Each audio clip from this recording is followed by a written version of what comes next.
So I think everyone has settled in now. Let's get started with today's event. Today's event is Welcome to Lessons from Somali Women in Tech. Um, in celebration of International Women's Month, we have decided to create an event that celebrates our Somali women in tech. Each of the women that are speaking today have different roles within the tech industry, and they're also from 4 different countries. We have someone from UK, we have someone from United States, we have someone from Scotland, and we have also someone from Kuwait. And they are going to share their unique experiences in navigating the tech industry. Before we dive into the event, I do want to talk about a few things. I know most of you guys who are attending today are probably aware of Somalis in Tech, but for those of you who are not, I'll tell you a little bit about it. Somalis in Tech is originally a UK organization, but is now a global community. As you can tell, I don't have a British accent. This community has over 700 people right now, and it's continuing to grow each and every day. And it's being used to connect Somali members of the tech industry and also provide a space for them to empower each other, network with each other, and also support one another. So if you haven't joined the Slack channel already, it's somalis-in-tech.slack.com. Maybe someone can type it out in the chat for anyone who hasn't joined the community yet. Also, within the Somalis in Tech community, we do have a sub-community called Somali Women in Tech. And this is a safe space internally for women within the larger community to support one another and have these discussions for women alone. And I just want to highlight again that this is a very global community. 5 of the women who help manage this community are from all across the world. We have Ido, who is currently in the UAE. We have Hamda, who is in Scotland. We have Huda, who is from Ottawa. We have Faiza, who is from London. And we have myself, I'm from Toronto. And there are already over 200 members in this community. And we've had a few exclusive events this past month alone. Our most recent one being an intro to coding workshop where participants built a to-do list app using HTML, CSS, and JavaScript. So please stay tuned for more of our upcoming events. So for today's event, we do want to make this as engaging as possible. We want all of you to join in on the discussion, and there's a few ways that you guys can do this. We have a Q&A session later after the panel discussion. So if you have any questions that you want to specifically ask the speakers, we are using a platform called Muni, which was created by one of our own members named Mukhtar. And we really want to support his platform. So if you have any questions, please submit it through there. The website is somalisiintech.uni.io. You can also share your thoughts on Twitter by either adding us Somalis in Tech or using the hashtag SWIT, which stands for Somali Women in Tech. And then obviously there are the chat options in Zoom and on YouTube streaming, whichever one you prefer to use, it doesn't really matter. But we'd love to hear what you guys have to say. And if you haven't already done so, please follow us on Twitter, Instagram, and LinkedIn. So now that I've gotten all of the little details away, I'm going to start introducing the women who are participating in today's event. I'll start with myself. My name is Asmaa. I'm currently an intern as a software engineer. Outside of that, I have done a lot of work with nonprofit organizations in Toronto, and I do love working on projects that involve eliminating barriers for the underprivileged, specifically with lower income and vulnerable youth. I'm also a part of the management team for Somali Women in Tech. I'm usually a behind the scene person, but today I will be your host. Moving on to our first speaker of the day, we have Hamda.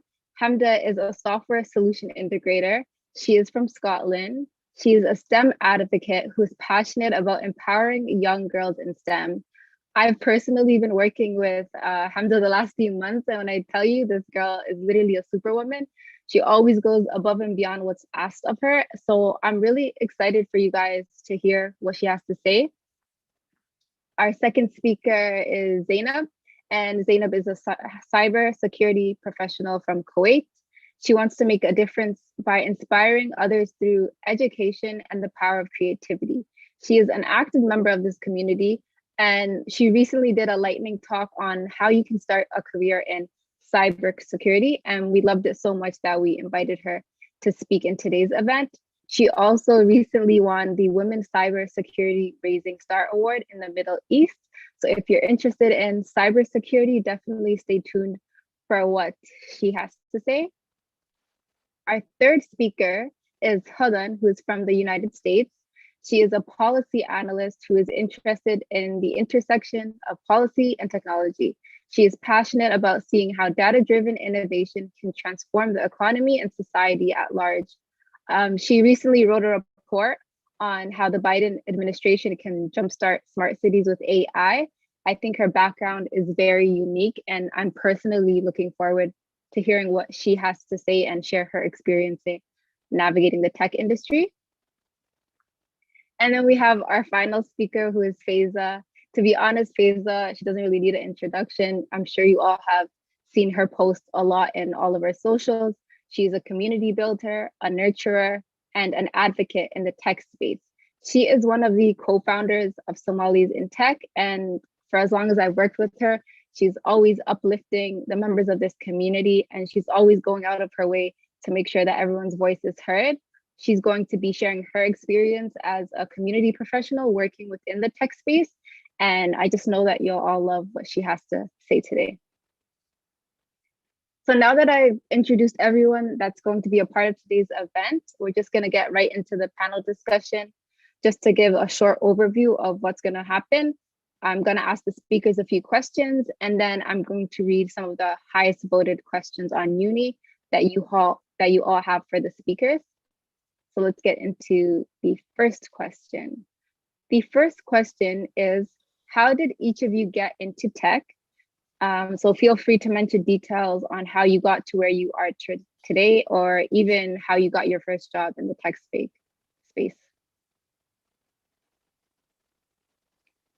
So I'll go first. Hello all, I'm Hamda Safia Miyir.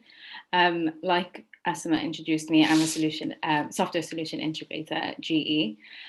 So how I got into tech, I guess the interest first stemmed from my father. He's an electronic engineer. I mean, I didn't really do much with him, but he sort of gave me the interest and sort of planted that seed of what technology is, what engineering is. And I've always been a very curious, inquisitive character anyway. So I've always wanted to know why things work a certain way. You know, how does this light switch can actually switch on the light? How does my phone do what it needs to do? And I think over time, I was just always very curious, breaking things and maybe not putting it back together very properly, or just really trying to explore as many avenues as I can in terms of what technology really is, and trying to pinpoint where everything comes from in terms of technology. So from that, you know, I had that interest, but when I was in school, one of my favorite subjects was maths. And I think it was I just didn't know what I can do with maths, but I just love the fact that there's one answer, and I can just, as long as I get to that answer, you know, I'm sorted. So from that, I remember my careers advisor would tell me, you know, there's so many subjects, there's so many degrees and subjects you can go in for using maths, and engineering was one of them. After exploring the world of maths and what maths can do, I was lucky enough to find electrical and electronic engineering. So I completed that degree, which again opened up so many avenues. I learned so much about all the different engineerings out there. And I guess that's really how I got to the position that I'm in.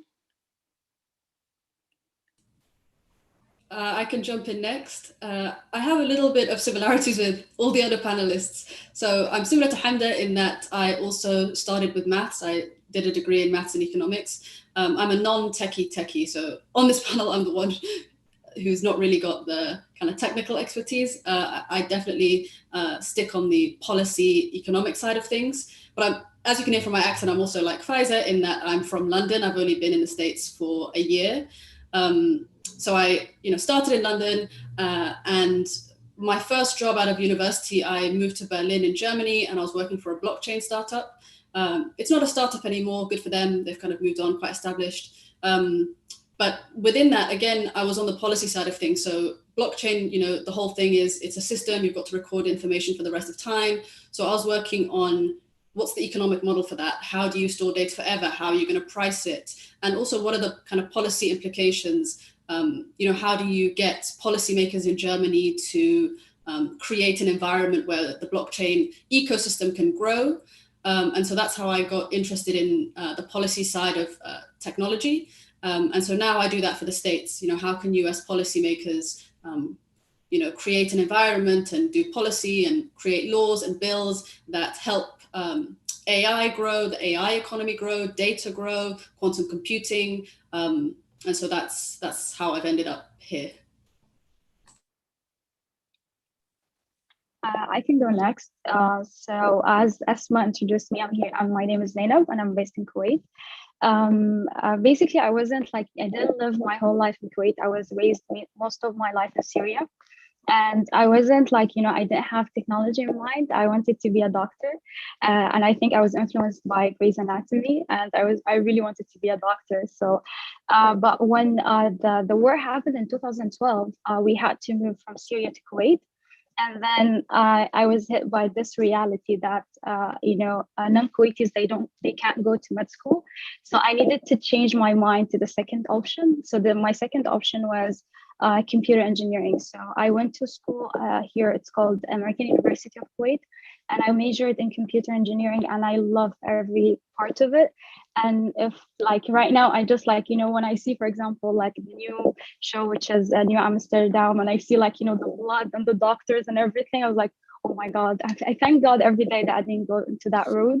But it's been a nice journey. And after before I graduate, I was thinking about if I want to go into tech right now, what specialization I should be in.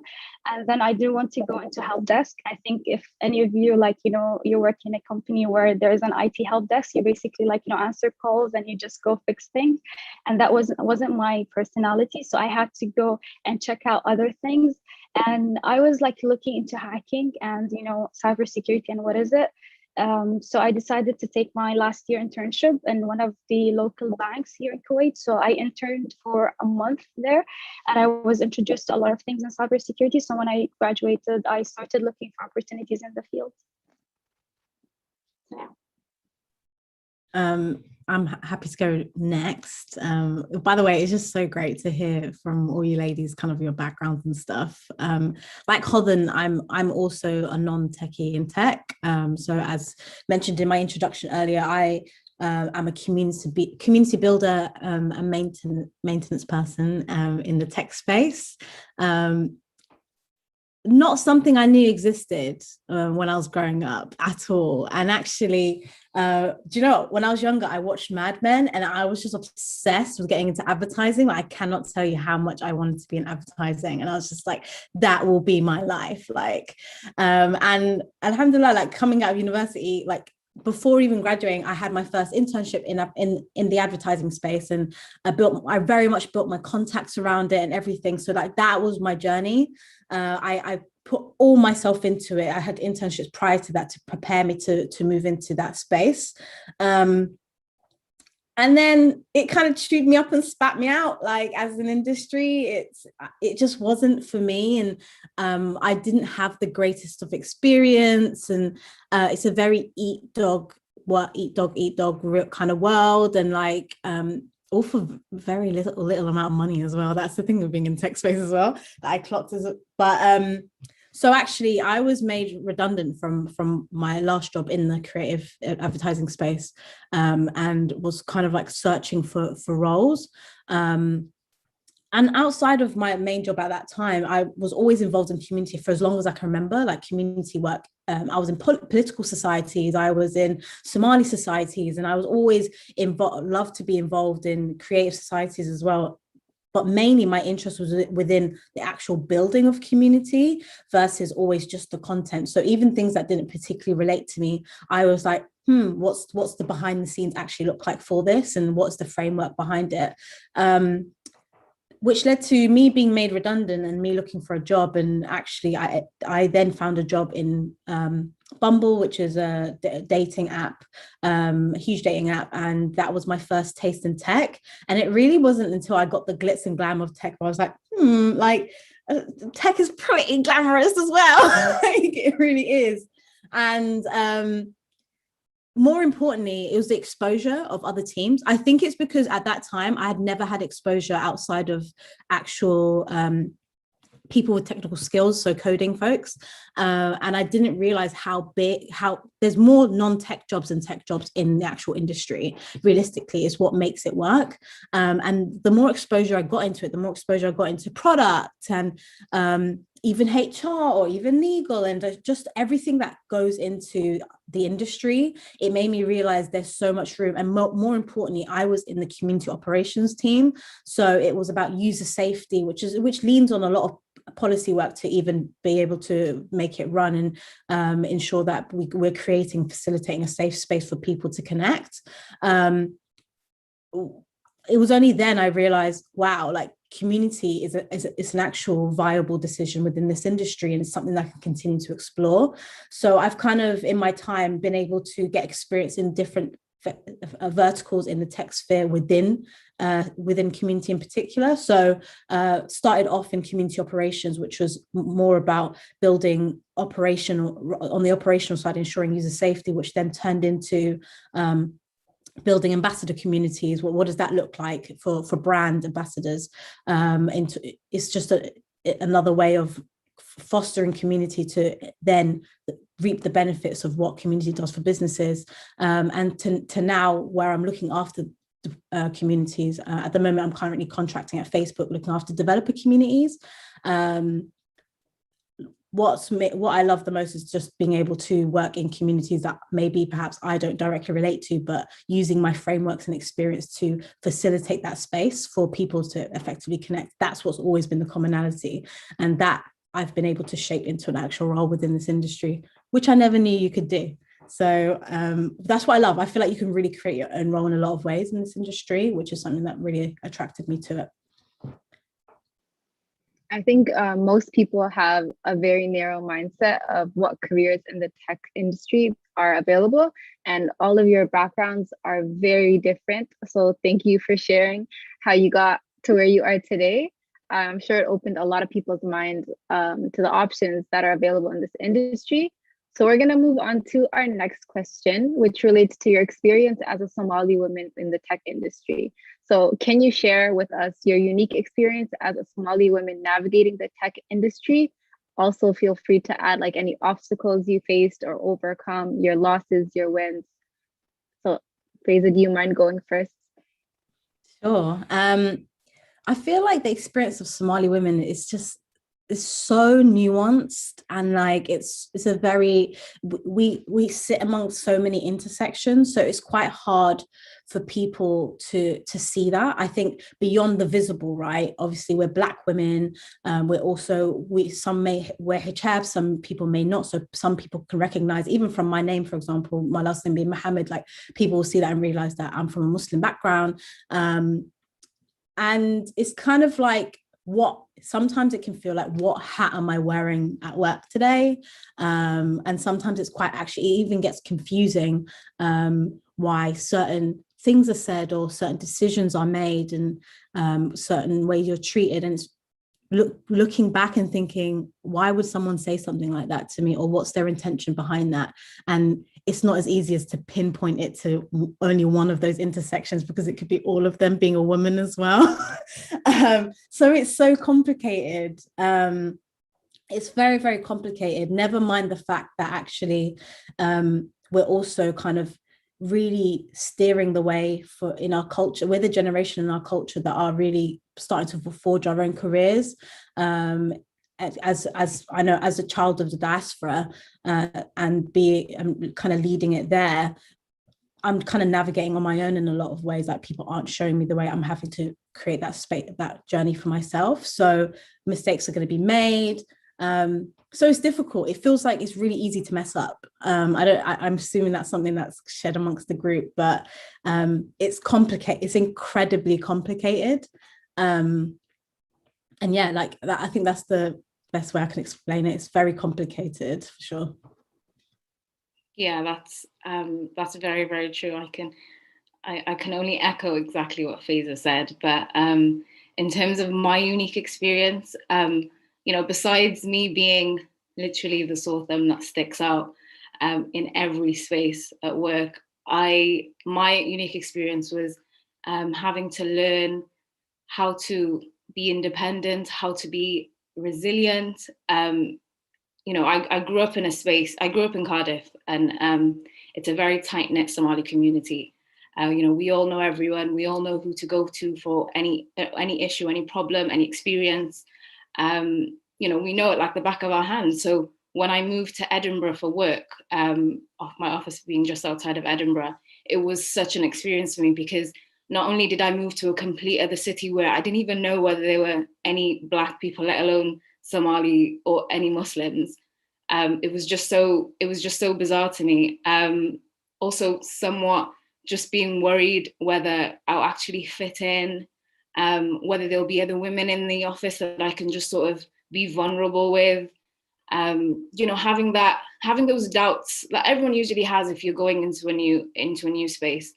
And I think it took me a while to realize that, I need to sort of reevaluate my intentions. Why did I go into this profession? Why did I decide to do something that is, very hands-on? Yes, obviously I knew that it was a male-dominated field and whatnot, but what's the intention behind it? Are you doing it for people, or are you doing it to help people? And I think I just need to constantly remind myself, yes, this is a space that I'm not used to, but I will get to the other side. There is light at the end of the tunnel. And like Faiza said, it was something that I had to sort of teach myself as I go along. I was my own sort of role model in some sense. So I was a person who, I had to experience this in order to tell myself, all right, okay, so this is how I do it. I learned from my mistakes. I got up, I continued. And as time went on, I learned the importance of adaptability, learned how to adapt in any scenario. Just a little anecdote. I remember when I was in my internship at GE, it was during Ramadan, my first Ramadan away from home. Obviously it's like around 400 miles away from home, which is Cardiff. I was just like, okay, I'm still young. I don't know how I'm gonna, cook for myself, or, who's gonna wake me up for Fajr Salah to, in the morning to eat to start eating for the day. And I remember that first week I had the opportunity to go travel to Belgium with work to complete some factory acceptance testing. And my biggest worry was, how am I going to explain to them that I need to pray, I need to break my fast? And it was during summer, so breaking my fast was around like 10 in the evening. So how am I going to tell them, sorry, can we have dinner at 10 rather than 7 that you usually have? Can you just sleep up 2 instead? Knowing that it's such an important week for the project. But I had to be my own advocate. I had to be that person to sort of say, you need to speak up, otherwise you'll end up sitting on a table where everyone's eating mussels and you're like, oh, sorry, I can't eat yet. So it was such a strange experience for me, but I can only sort of tell other people to learn from my mistakes and to sort of learn from my experiences in some sense, I guess. I can definitely appreciate what Hamda's saying. I went to Edinburgh for university, and it is very homogenous. So you do stick out like a sore thumb. And because I was studying maths, it's also, that in itself is also very male dominated. So in some respects, I think that experience prepared me somewhat to enter tech. But I totally agree with Faiza. You're wearing different hats, I feel. And I think it's easy for me to think about the women in tech experience and the Black or African, that experience in tech, but putting them together, it's actually really hard for me to pinpoint or kind of think about and kind of say what that experience is. Because let's say, you're experiencing being a woman in tech, there's like a push for gender diversity on panels, and everyone's like, we don't want to see any more males.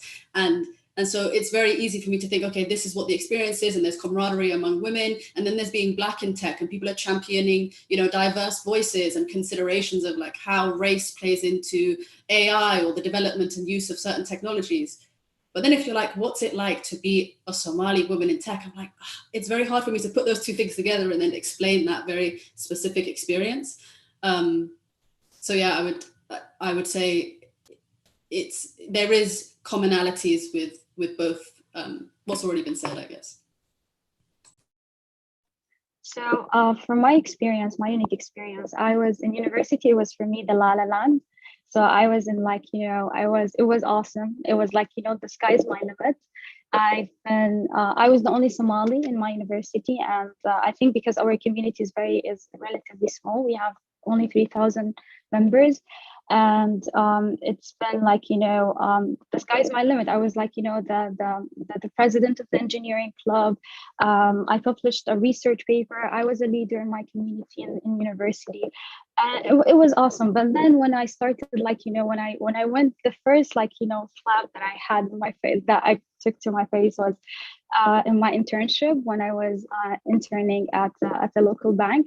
And the first day I entered to the manager, he told me like, I wanted to tell you something. I like, you know, I witnessed, like, you know, I noticed like there was no ladies in the department. So I asked him, why don't hire ladies in your department? And he was like, you know, information security is a serious business, Zeinab, and women tend to go to maternity leave and all of these things. So I can't, like, you know, I can't allow my business to suffer from one person.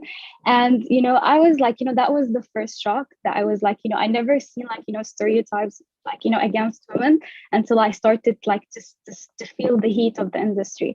And ironically, I was during that 1 month that I was interning with him, you know, I think in his department there was 3 employees and all of them were male. The three of them, they resigned, and I was the only one supporting him. So I was like, you know, before the last day, I was like, you see, like, I am a girl and you were judging me because I'm a woman, and you're saying like women cannot take, like, you know, tough jobs just like information security, and I'm the only one supporting you in this huge bank right now.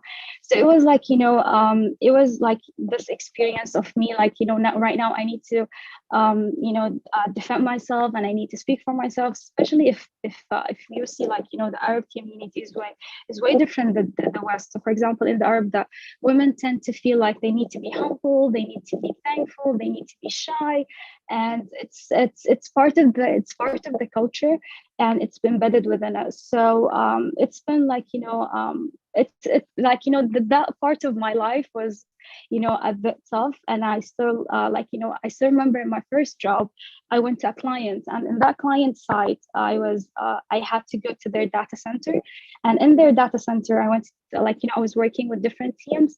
And the funny thing was, they never expected a woman to be in that place. So they had 2 bathrooms for males. They didn't have any bathroom for females. So I used to go to other departments to use the bathroom. And it was like, you know, one of these moments, like, I realized how women are, you know, are, like, you know, are faced with too many stereotypes and too many ideas about what are they capable of doing. And every time I, like, you know, I say, like, for example, I need to go to this training, I need to take that course, or I need to do this thing, I need to prove myself, I need to always, like, you know, prove my worth. So it was like, you know, always like, I feel like I'm a soldier, and in, like, in a war, and always I need to have my shield on.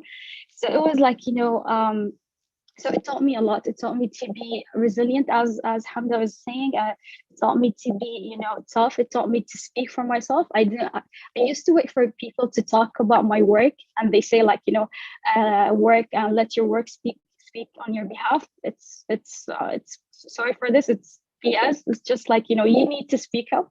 You need to show your worth. No one will tell your story as you are telling it. So this is one of the things that I've learned, and I've learned it in the hard way. So yeah. Thank you guys for sharing. I could definitely relate to a lot of what you guys were saying. My journey myself has been very much trial and error. And in this industry, you really have to be your own advocate and speak up for yourself, because if you don't, no one will. And you're going to miss out on a lot of opportunities. And especially being a Somali woman in tech, it's a very unique experience, because we're at the intersection of being Black, being Muslim and also being a woman at the same time.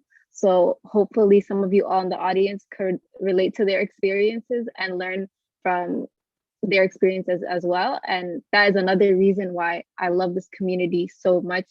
We have this huge community where we can learn from each other, support one another, and have so many opportunities to grow and learn from one another.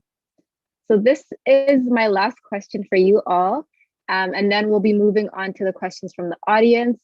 So my last question for you all is, what lessons have you learned? And can you share any tips that you would give to any other women or people from underrepresented backgrounds navigating the tech industry?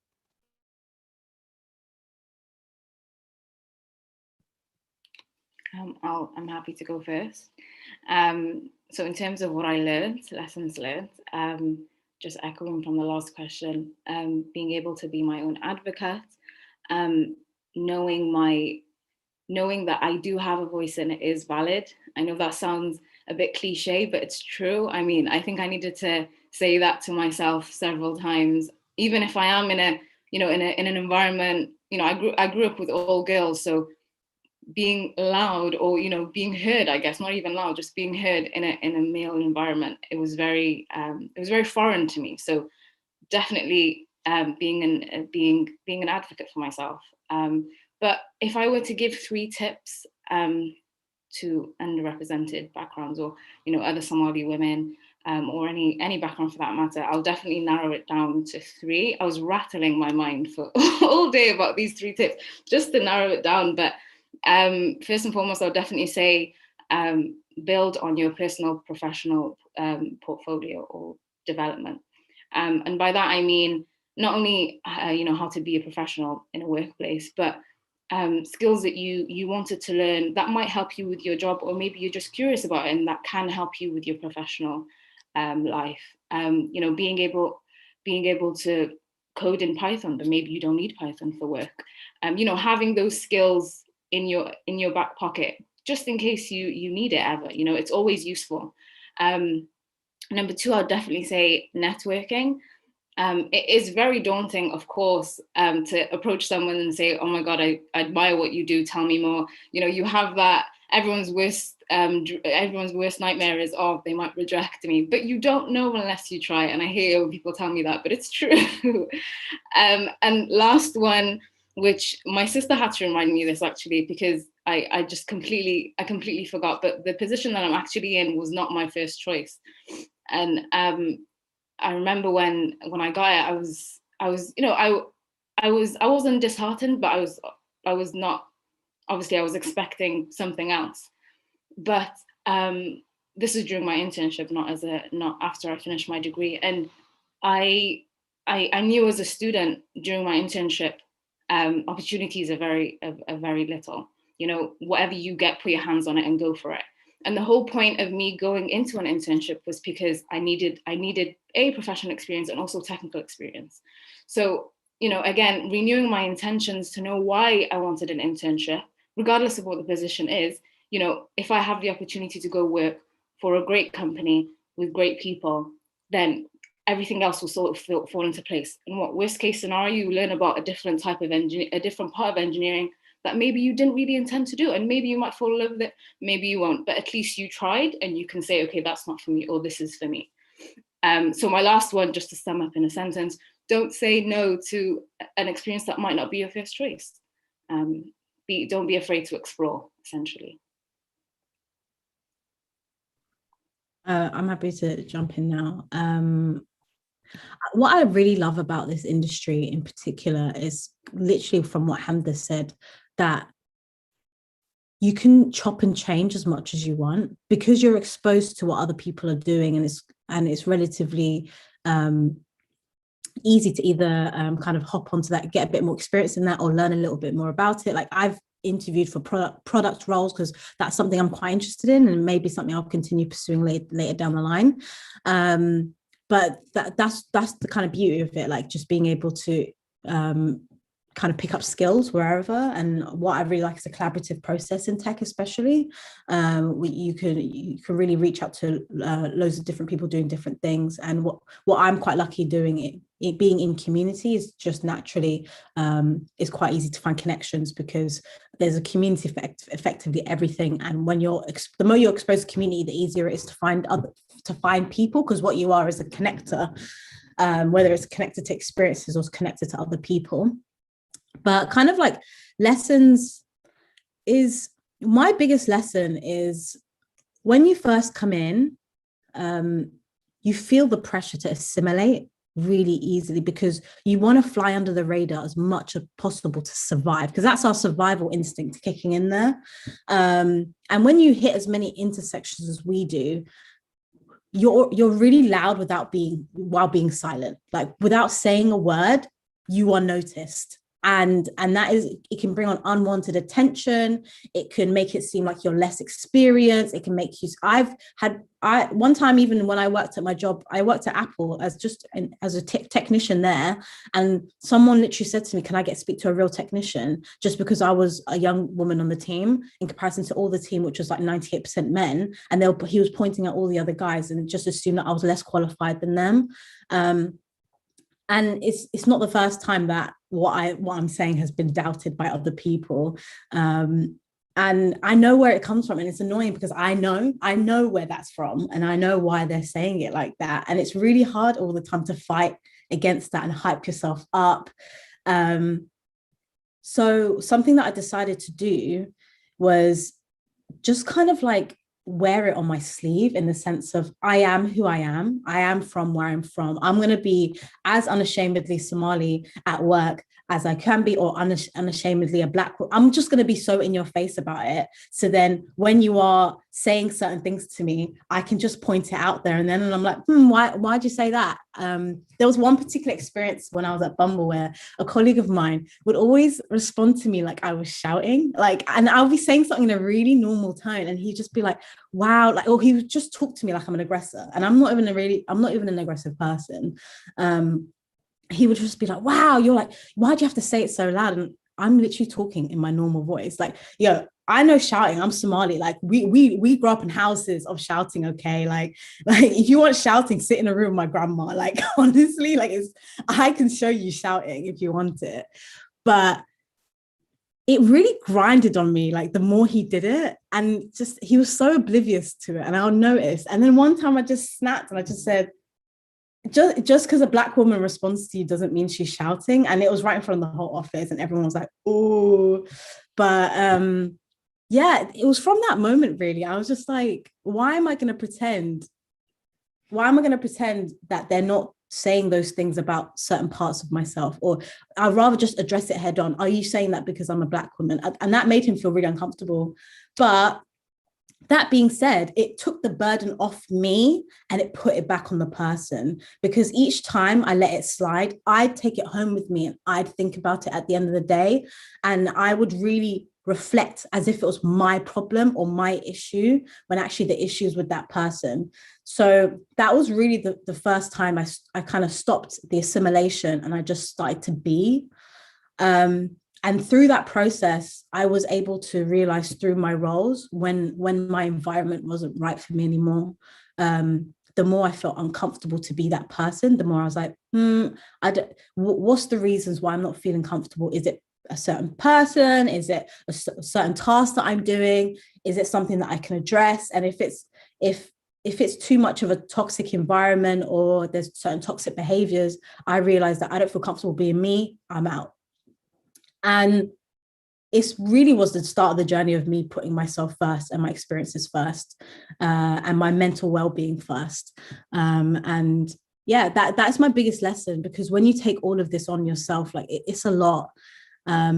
I've heard comments being made, like Islamophobic comments being made, even if they're not directed towards me. I can hear it in the office sometimes, because I'm not wearing hijab. People think they can say certain things, like just because they don't deem me as like someone who's like visibly Muslim enough for them. So then I've had to catch people. But where the magic of it is literally almost saying what someone says back to their face and seeing their reaction, honestly, that has just been so transformative in my experience. So that's one of my biggest lessons that I can share. I can go next. Okay. Yeah, hold on. No, hold on. You can go first. It's fine. So, okay. Can you guys hear me? Okay, perfect. So for me, I echo what Hamda was saying about the networking. The networking worked really well for me. My first job, I got it through going to career fairs, even though I was in my second year and I wasn't graduating anytime soon. So I used to just go around and network with people. And that, I made in long-lasting relationships. And even my second job, which is in the consulting firm that I work in with right now, is through LinkedIn. So your network is your net worth. That's something that I always hear, and this is absolutely true. And you need to know how to use this network. So self-promotion is really important, especially for women. So, and I need to repeat that, self-promotion is really important, because we tend to feel like, other people will speak on our behalf, other people will see our work and they will, acknowledge it. You need to acknowledge yourself first, and you need to acknowledge what you're doing, and you need to promote it in the right way. You can use LinkedIn, you can use Twitter, you can use other communities, and make a name for yourself. Work on your personal brand, because it's really important. Make they say make your what was the quote?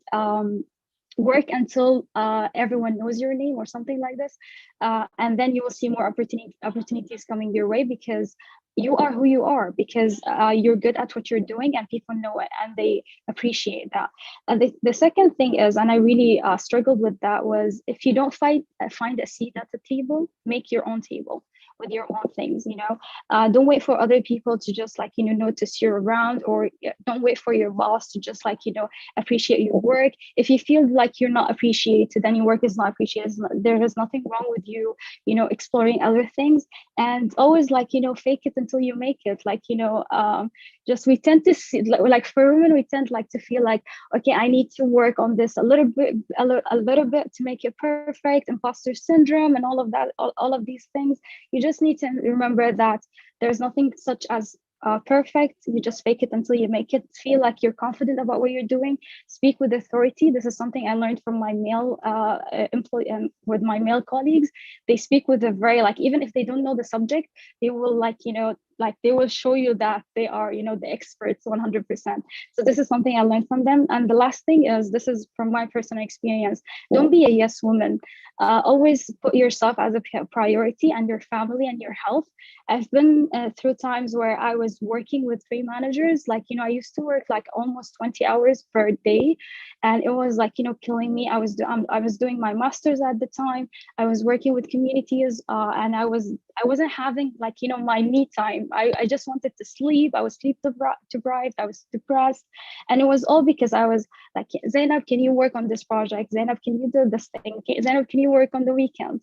So don't be a yes woman, and know your worth, and know where people are crossing your your boundaries, and you set your boundaries such that everyone know what you're working on, and they are appreciating what you're working on. And just speak for yourself. Don't wait for other people to speak on your behalf. Be an advocate for yourself. Yeah. Those are great tips. The only thing I would add is one that I struggled with, which is, I think you have to actively work against feeling grateful. You obviously feel grateful to some extent, but no one's doing you a favor. You're there because you were competent enough, you deserve to be there, you work to be there. And it's, a clear example is when I got this job that I have now. It was during the pandemic, but I had to go and pick up my laptop from the office. And so I walked into the office, and I used to work for one of the big 4. And, in the big 4, unless you're a partner, you don't have an office, you just work, open plan. And so I get into the office, I'm looking around, and there's an office with my name on it. And I lost my mind. I was like, how? This must be some sort of mistake. Why do I have an office? It has a door. I just kept saying, I called my mom. I was like, it has a door though. It has a door. But it's got a door. I can close the door. She was also like, oh my God. And I just felt so grateful. I was like, either they don't know that they've given me an office with a door, or, they didn't realize who they gave the office to the door to. And so I worked so hard, because I really wanted to prove to them that that they hadn't made a mistake. And it's like Zeinab said, your counterparts don't do that because they don't feel that they have to do that.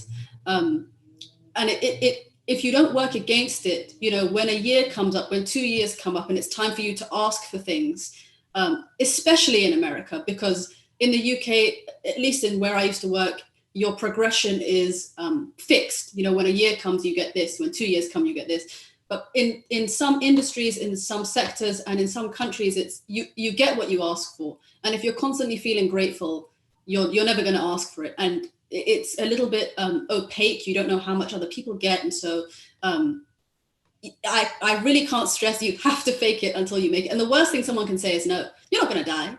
So yeah, just even if you feel grateful, pretend like you don't. Just be like, yeah, I deserve this and it's mine. I just wanted to add something. I have a funny story about this one. If Asmaa, if you can allow me for just 1 minute. Yeah, go for it. Thank you. So I had this, one time I was working with one of my managers and he gave me work and I did a really good job in delivering the project. And in the arboriculture one again, one more time, we're just like, whenever you do something, we always reply by in Arabic, like, I didn't do anything. You're undermining your work. So I used to say that a lot. And he mentioned to me, Zeinab, you did a good job and you need to own your thing. And I was like, even the little things that you say to your managers or your colleagues really matter, and in the way that they can see you. So always, as Huda was saying, it's just especially when you're working in big 4 companies, it's just it's a huge company and you need to fight for your seat at the table. So I always whenever someone tells me oh my God, Zeinab, you did a great job, I'll be like, yes, I did a great job. Thank you for saying that out loud. So it's just just be yourself, and just as Huda was saying, just don't show them that you are, oh my God, I don't deserve it, maybe they're wrong, all of these negative thoughts. Can I just say, just on that point as well, because obviously you get exactly what you guys described, you get those thoughts of should I be grateful, and if you're having those thoughts on your own, it's really hard to rationalize. So I think it's so important to have friends and groups and spaces where you can be like that, and then basically people that you trust that will tell you, no, you shouldn't be great. That will remind you okay, yeah, I know you're so happy. I understand why you're so happy because I can relate to you, but don't let them see that at work. Don't let them see it. Don't let them hear you say stuff like that. Go back and be that person that knows what you want and knows what you deserve. And even to Hodan's point is listen, in this industry, I'm trying to live my best mediocre life. I'm not doing very well because I'm still overcompensating, because it's just part of our DNA as Somali women. We just tend to do the most because we've been around women who are just absolute powerhouses and trying to run with those examples. But you can't bring that to work. It's so exhausting.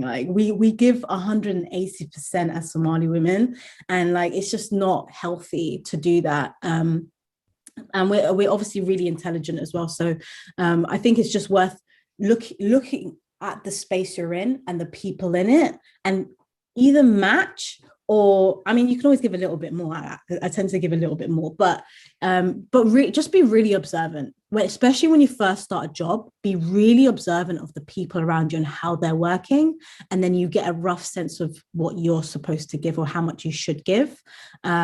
Basically saying, just be intentional with your energy versus trying to do way too much. I'm saying all of this and I'm the worst example. I'm literally doing the opposite right now, and I need to hear this for myself, but I want people to learn and I want people to not do what I'm doing now, which is working till 9 p.m. sometimes. So please don't do that. Please be really mindful and intentional with your energy.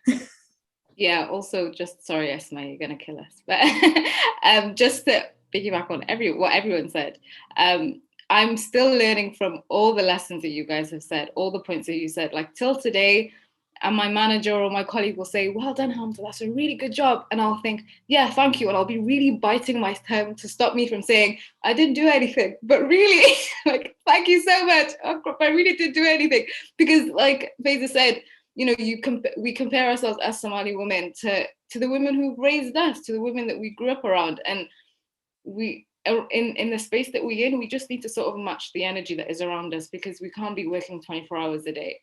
We can't be dreaming about numbers or codes. We don't want that. We want peaceful sleep. So yes, I mean, in terms of the lesson, I just want to say it is a work in progress, because even me, even though I've only been in the industry for 3 years and a half in total-ish, I'm still learning how to bite my tongue and really not say, no, it's nothing, because I don't want that workload to hit my table again. That was nothing, try this. This was okay, thank you. So yeah, basically that. Oh my gosh, final point. A really good counter to when people are putting a lot on your desk, and rather than, it's quite awkward sometimes just saying no to people, right? I think just be really transparent about what you're working on and what you're doing. And if it's a boss or a manager giving you additional work, always throw it back to them as a choice, saying, here's what I'm doing and here's what you're asking me to do. Always ask like which, like throw it back to them as a choice. That was a tip someone gave me, because I found it really awkward to be like, no, I don't have time for it. Like, no, that just don't feel, it doesn't feel right. So yeah, someone said to me, throw it back as a choice to people, be really transparent about your time and what you're working on, to make it less personal. But yeah, that's very true. That does work. It does. I've done it many times. Even though I end my emails with an exclamation mark and a little emoji, which is so unnecessary, but I do. It works. It does. So thank you guys for sharing with us.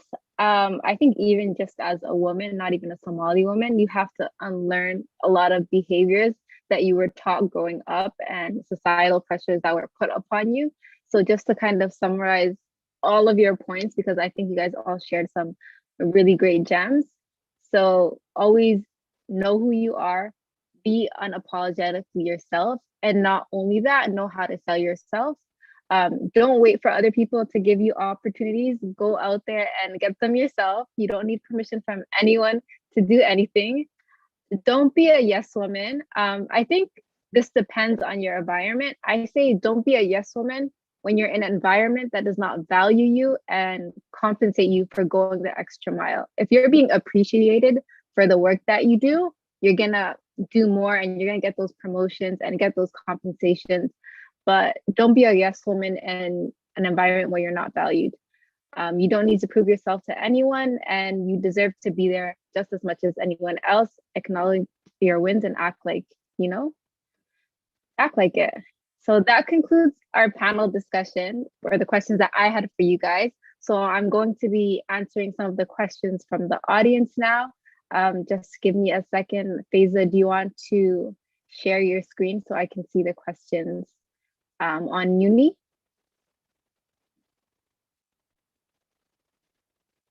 Hello, Faiza. It's okay, I'll just, yeah. I'm sharing my screen. I can see it now, thank you. So the first question, and these questions anyone can answer. If you don't have an answer, you don't have to speak. So we're gonna start from the highest voted one. Highest, my words are jumbling. Anyways, the highest voted ones, which is, do you remember the first time you ever realized, wow, I'm good at my job? I'll go first. I think there's so many moments that I think this, but I don't actually say it out loud, mainly because I don't want to come across arrogant. And again, maybe I don't think it's actually valid. But the one of the few times that I was, so when I was an intern, bearing in mind my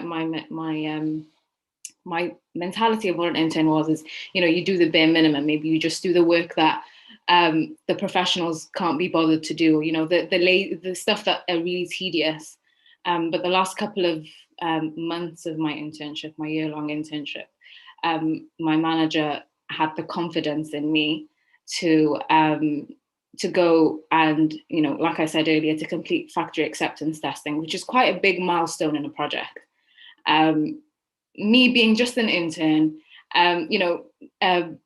however many months ago, not even thinking this was the field this is the part of engineering that I really wanted to go into. And I went, it was a week-long event, sorry. And right at the end of the week, we had the email sent off to the end of to the whole office. Vouchers and certificates were sent, and I was thinking, wow, like I did that. Like I actually helped test an actual software that manages the electricity distribution in Brussels. Like me, I did that as an intern. So, it was a huge experience for me, but it really gave me the confidence to really just push through and think I can do anything. If my manager can let me test an actual software that, it actually does, there's hospitals, schools, homes that are being energized by this. It was just so surreal to me. So that was definitely my first wow moment. And I was like, wow, I can't believe I did this. Me, wow. Basically, yeah. I can also chime in on this one. I have a terrible memory, so I can only remember recent things. But it was when my mum called me, and she was like, I thought we're just chatting about usual things, but she called me about my work, and my mum never calls me or talks to me about my work, and I hadn't sent it to her. And she was like, Allah, like they've taken all your knowledge out, like, because I'd written this report, it was so long. And she's like, it was a report on supercomputing, and it's like really, it was really long. It took me months to do. And she's like, so conclusion is more computers? And I was like, you know what? You're not wrong. That is at a high level what I'm saying. But for my mum to actually be, actively calling me and talking to me about my work that I hadn't initiated, I felt like, oh, I must be doing something right, and I wasn't a doctor like she wanted me to be, so she must be proud of me.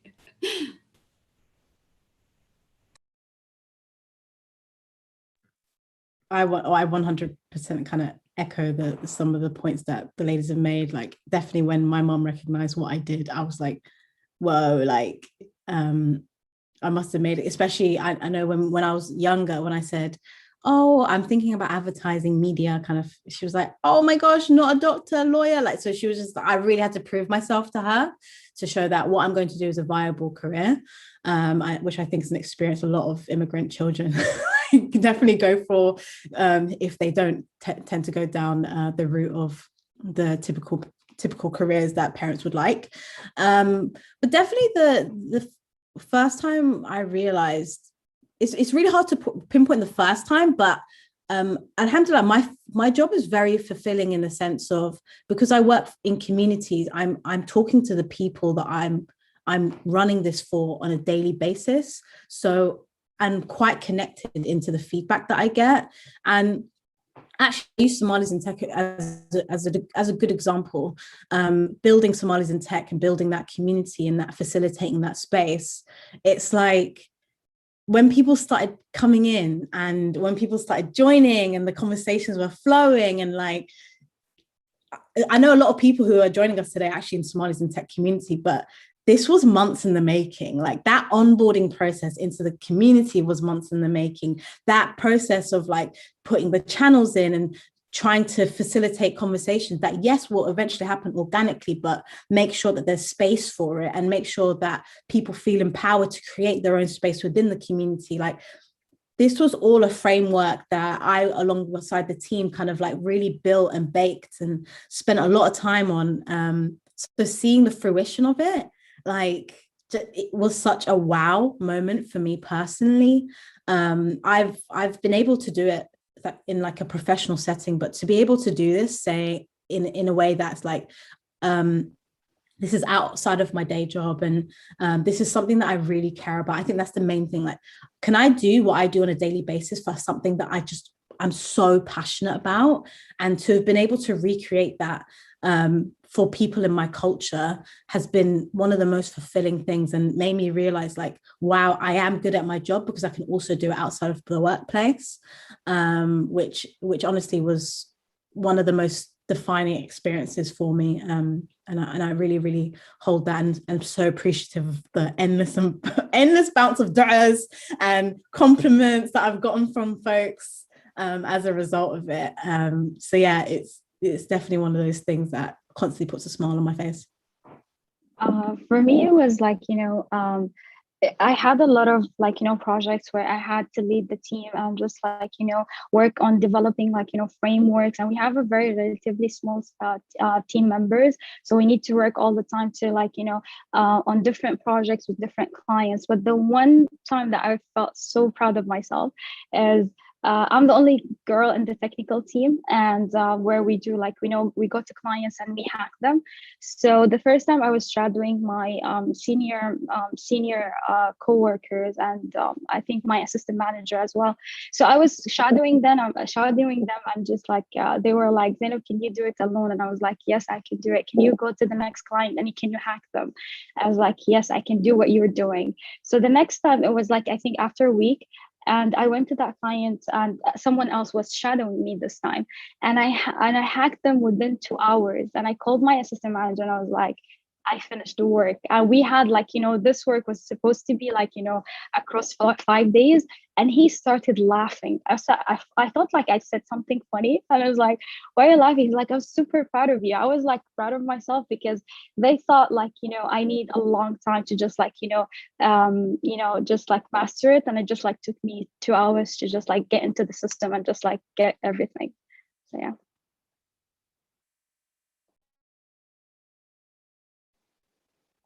Okay, moving on to the next question.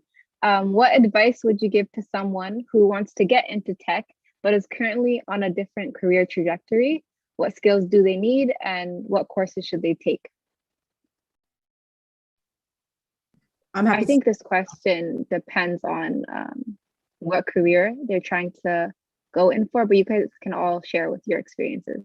Yeah, I mean, I like I said in going kind of describing my journey, I originally came from an advertising background, and actually in the community we regularly come across people who are in different careers and wanted to transition into tech. And actually, it's really reviewing. It's not always as simple as a course will get you there. I think you can even make it, depending on what it is.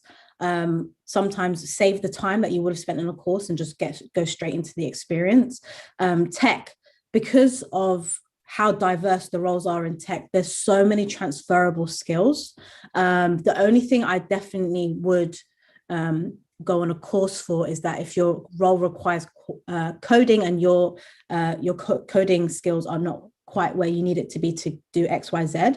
But the best way to find out exactly what you need is to A, look for the jobs that most interest you and review the job descriptions.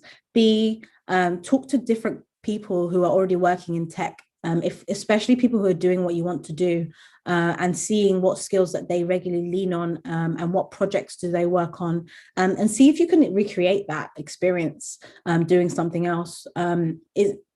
It's so easy, especially within my work in community in particular. Now I regularly talk about things outside of the workplace, even though daily I'm executing community experiences in my day job, but actually I find the most impressive and the most important work that I do outside of my day job. So now I've moved that stuff to the top of my CV. I don't put it as like extracurricular. It's in my main experience. So just think about all your transferable skills, I think. And I feel like only take courses when you're absolutely sure, because at the end of the day, courses can cost money. They're very time intensive. So I would only dedicate my time to it if I know that it's absolutely what I need in that moment. But I would always try to find a way around it first, because sometimes people just don't care. Like, I'm not gonna lie to you, like they say it's there.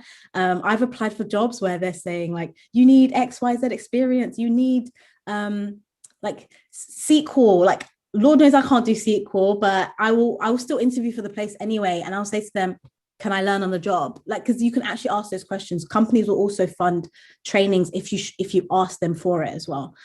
So sometimes it's not a case of having to do the course out of work, but get your company to help you gain those skills. For cybersecurity, for me, is I've seen a lot of people who are non-techies who are transitioning to the field. So I've seen people coming from industry and engineering, from psychology. So you don't have to be a technical person to be in the field. You just like you can learn. I'm just like a girl who wears like a Mickey Mouse shirt. So I'm not like that girl from the Mr. Robot. I don't look like him. So it's not a hard job to do. And if you're a non-technical person, or you come from like not computer science background or computer engineering, whatever, like in tech, you can work in understanding how computers do work, what is an operating system, how do computers talk to each other. You need to learn some security terminologies. There are a lot of certifications that you can take, such as Security Plus, CCNA for networking, and then you can move to more offensive. There's something called offensive security, and there's something called defensive, blue team and red team. So then you will find, as long as you're working on yourself every day and you are committed to your goal, I think you can reach. And if you are a technical person, I think there will be much easier for you.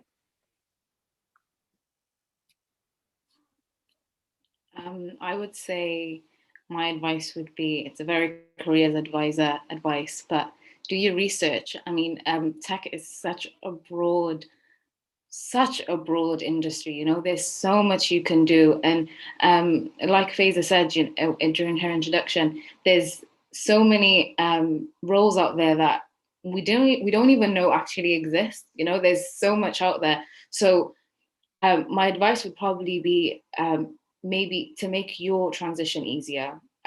What trajectory are you currently on? What avenue are you currently on to do? What are you doing, and how can you use what you're currently doing, and what's the easiest avenue for you to get in? I know that's a bit generic, but in a sense that, for example, if you're a teacher, maybe you can go into teaching. So maybe you can sort of network with other software engineers, whether it be LinkedIn, a friend of a friend, wherever the case may be. If you're doing law, maybe you can go down the policy route.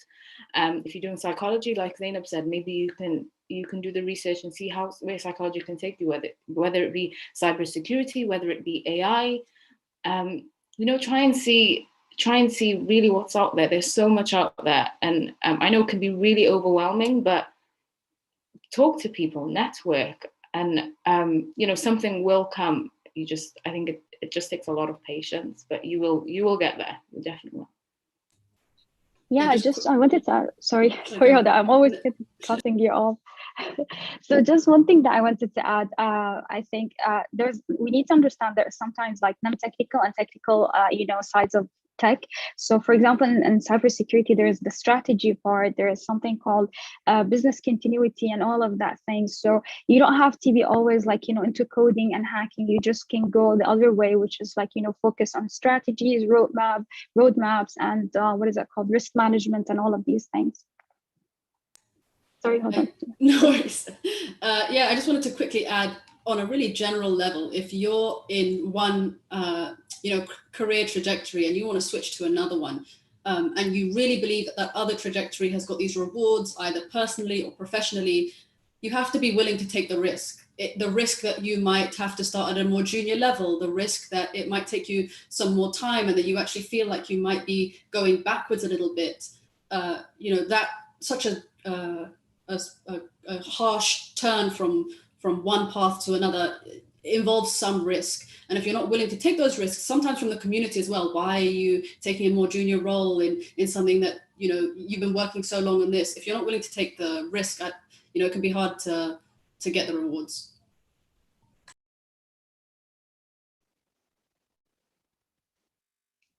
So the next question is, how do you advocate for yourself in the workplace?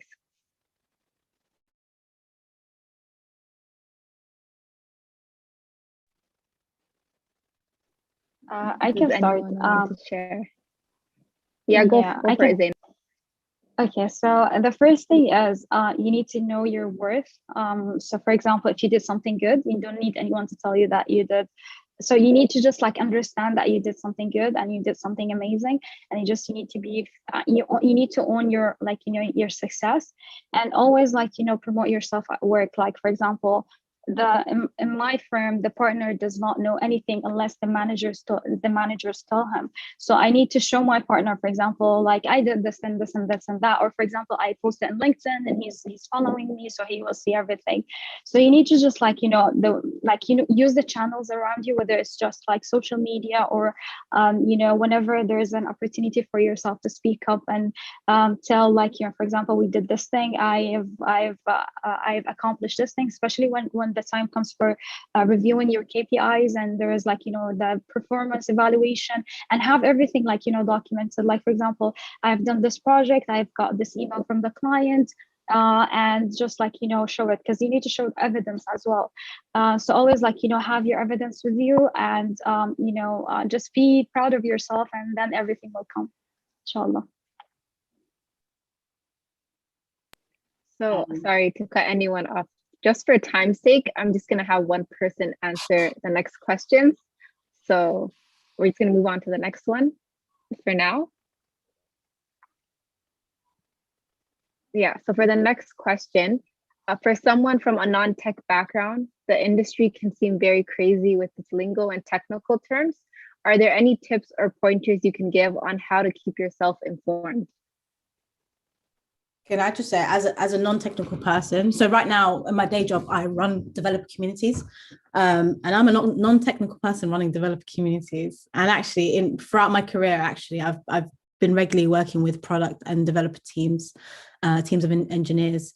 Best way that I've personally navigated it is kind of like holding people accountable, in the sense of just not being afraid. Like, it's an industry where people act like everyone knows everything, and it's just sometimes it's quite nice to just basically ask people, what does that mean, or what is this? Or if you found an article about something and you don't get it, but you know someone at work who might do get it, understand, it might be quite nice to just bring that to them.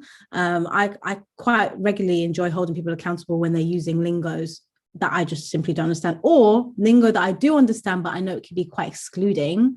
I love just asking them, I'm like, what does that mean? Or please give me the layman terms, because especially my work community, I'm talking to both technical and non-technical people. And I think being able to dissect what you do and explain things in a non-exclusionary kind of way is a skill. And it's something that everyone should be held accountable for, to kind of like drop the jargon a little, and make it more inclusive. I didn't come on board to tech understanding everything, and I don't want the next person who was in my position to feel inferior as well. So I will make the additional effort to make sure the language I'm using is careful and considerate of other people.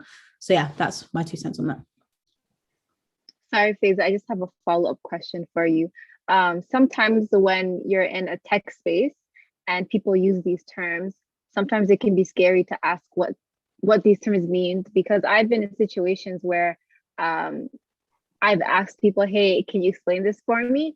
And I feel like their perception of me has changed. We're like, wow, you don't know this. So how do you get over that and continue to keep asking questions and continue to keep asking what these terms mean? Yeah, so obviously it's not always appropriate to bring it up in the moment. I totally understand that, especially when you overhear things in meetings or in a more of a group setting. I always have, especially when I start a new role, I create a document called a vocabulary list. And if I hear a word that I don't understand, I will add it to that list. And what I'll do is either research it in my own time or use my friends at work or my allies at work, who may not be as senior, or I could just be a little bit more open with, and ask them. And yeah, so it's definitely worth taking note of it, and perhaps asking other people that you feel more comfortable being vulnerable with. It is a situation where you feel vulnerable in that moment, saying, I don't know something. And yeah, it may not always be appropriate to bring it to that particular person. So yeah, that's my advice. Okay, thank you. So next question. So there may have been moments where you struggled while navigating the tech world, but has there been any moments where you experienced wins, and what was like that? What did that feel like?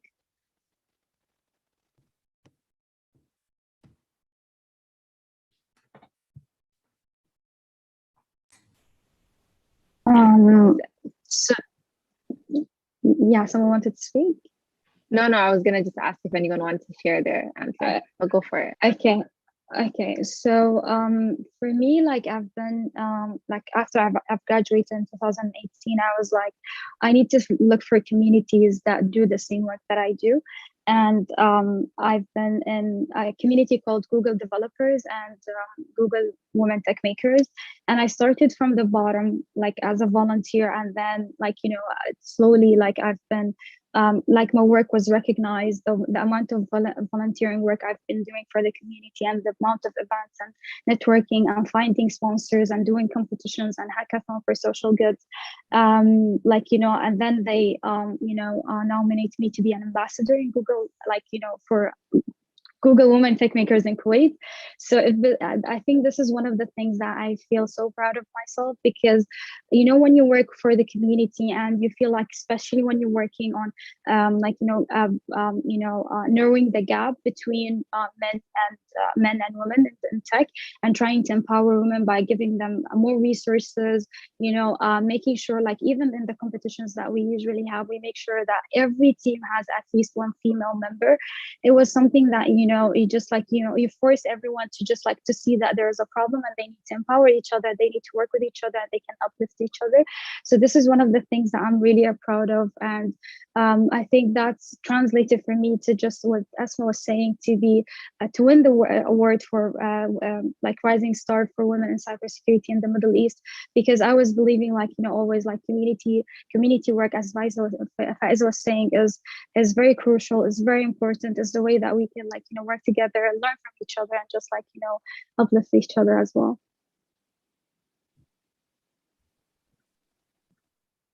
Thank you for sharing, Zeinab.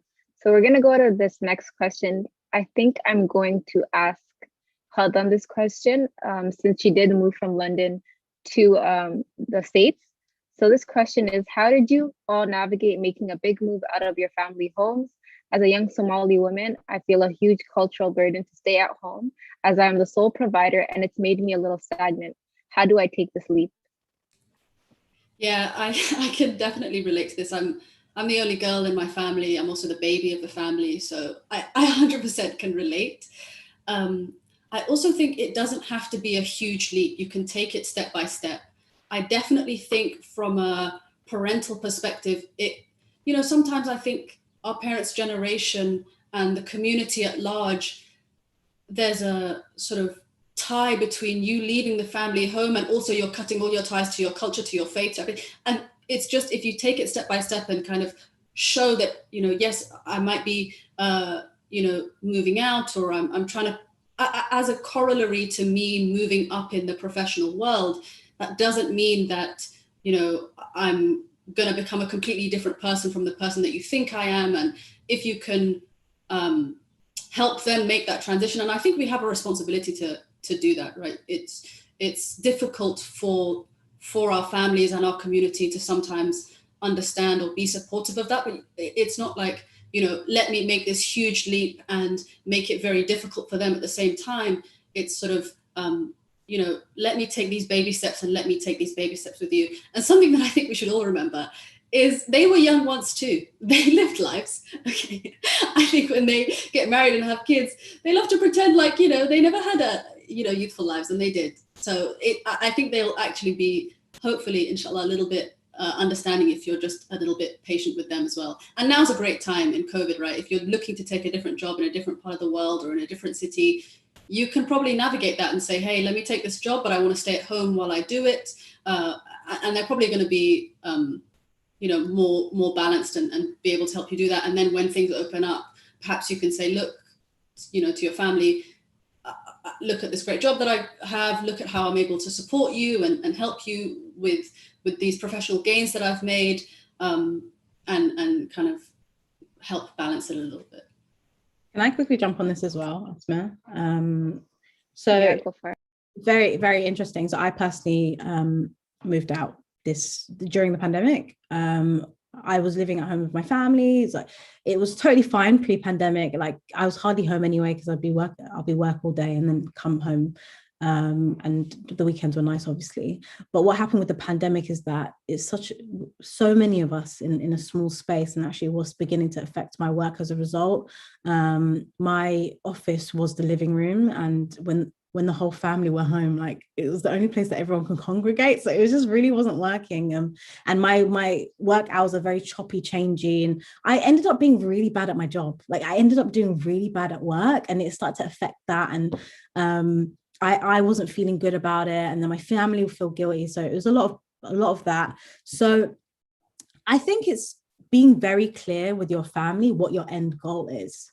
I feel like when you have an end goal and you can really spell it out for them, what that journey looks like, and show them your determination, and like, I think a lot of them is kind of like settling fears. I think there's an idea of like, you might lose something, and I don't feel like we talk about it enough as Somali women, that we're really battling these not just the issues in the workplace, but actually the things that you really weigh on you more is the stuff at home, and your responsibility at home. So yeah, I totally understand. I'm a provider at home. Alhamdulillah, I'm in a position now where I can continue being a provider and still move out. However, that being said, is that it's actually what motivates me when I'm looking for jobs, is that when it's a lot harder for me to consider a pay cut, because of the fact that I know I'm supporting my family and I'm supporting myself.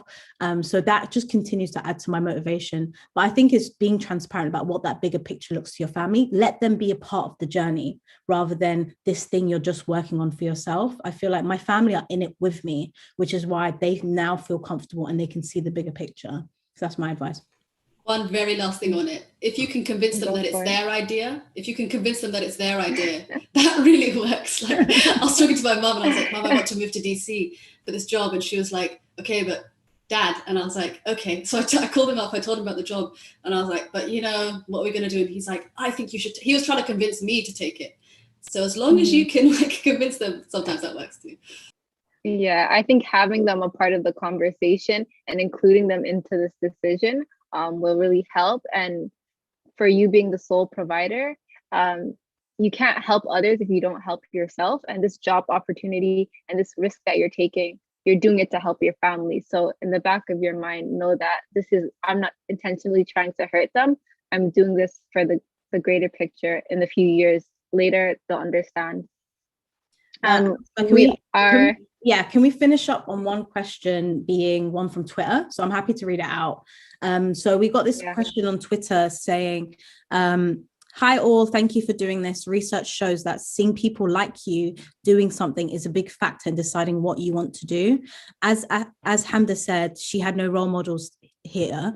Can you comment on how we can get more STEM subject exposure to young women? And I think Hamda should take it, because obviously Hamda's like, that is a really big passion of hers, STEM representation. Yeah, thank you so much for reading that, and thank you so much for asking that. So where can I start? Well, first of all, I think obviously, alhamdulillah, I'm very, very lucky to be my role model, but how we can change that is there's so many avenues out there, there's so many organizations, alhamdulillah, for Somalis in tech and Somali women in tech.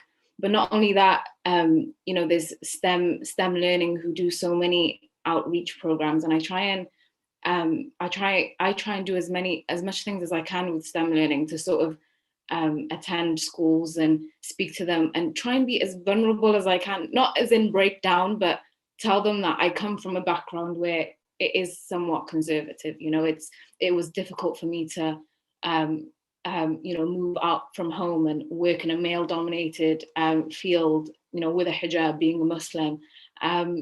So I think that representation in community outreach projects is very important. And I think I'll always tell, you know, colleagues, friends, if your siblings need anything, let me know. Even though it might be so much on my plate, if they need anything, let me know. Because, you know, if I can't do it, there won't be anyone who can, and they won't be educated on it. Even if it's just a case of, oh, what is engineering? Or maybe that's a very broad question, but what is a question that I get all the time? What is coding and what is programming? I mean, what do you mean by a language? You know, even just answering that simple question can really plant the seeds. But oh, is it okay? I'll just go jump on Google. But I would definitely say, if you ever have the opportunity, go to professionals, students, whoever you are. Try and go to as many outreach projects. If you have the initiative, there will always be someone who wants to take part. So don't be afraid to really step out of your comfort zone, fortunately/unfortunately. Reach out, network, ask, can you have a conversation with my daughter or son about what you do, or do you know anyone who can help my daughter or son? And you will be surprised, maybe I might not work with, maybe the person who's reaching out to me wants a Somali man, but I don't work with a Somali man in my office, but I can link you with, one of my colleagues who aren't Somali. They're not from an ethnic minority, but they're more than happy to help you. It's all about just really voicing your concerns. I know that's such a generic piece of advice, but it's true. It is true. If you don't close, what is that saying? Close mouths don't get fed. If you don't ask for it, no one's gonna know you need it. So we are running out of time. It is 3:30 for me. Not sure what time it is for everyone else. And so I'm gonna start wrapping things up. I know that I haven't got through all of the questions, but please feel free to contact any of the speakers today, DM them on Slack. They are all a part of this community. Honestly, reach out to anyone. There's 700 plus people in this Slack community. If you need some insights, just ask them. Or if you're a little shy, DM me. I'm happy to make that introduction for you. I hope you all enjoyed today's panel discussion and learned from everyone. That concludes our event. Enjoy the rest of your weekend. Thank you, everyone. Bye, Thank you, everyone. everyone. Bye-bye.